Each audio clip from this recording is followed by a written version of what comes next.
Now that we've looked at properties, we are going to look at how to write a method inside of our class.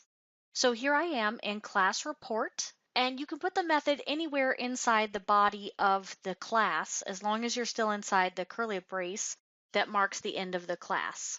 So this is going to be public void report type with the open close parentheses. So let's look at the syntax for a method header. Public is our accessor keyword, denotes whether or not the main is going to have access to this method or not. Void is the return type for the method. So a void method can do processing inside of the method, can modify variables, and can write out to the console, but it doesn't actually return any value. I named it report type, so this is the name of my method.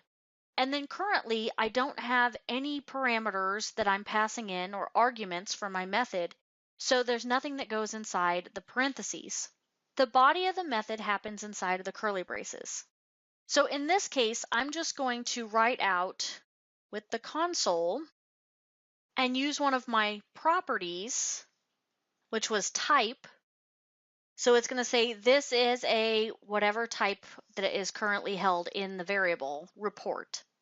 So this method, when we call it, doesn't require any information to run and doesn't return anything. It just simply writes this line out to the console window. So we can come over to our main, and earlier we learned about using the statement to create instances of an object.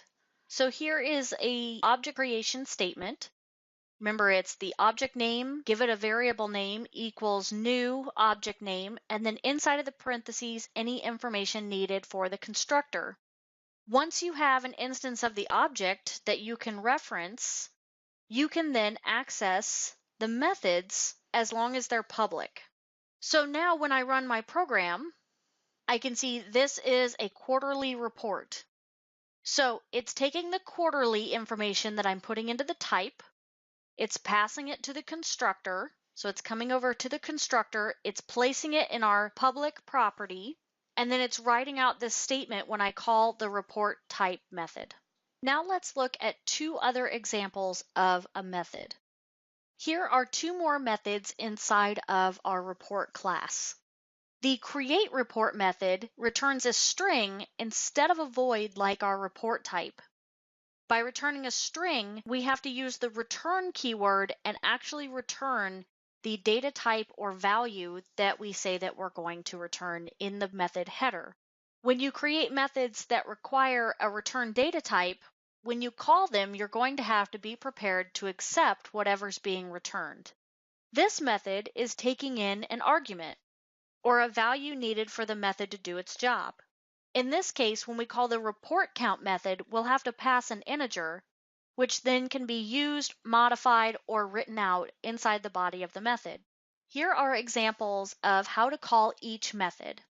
So you can see we're calling our report type method, no return and no arguments, calling the create report method, which is going to give us back a string, which we then can use the right line, and our report count, which accepts an integer or otherwise has an error.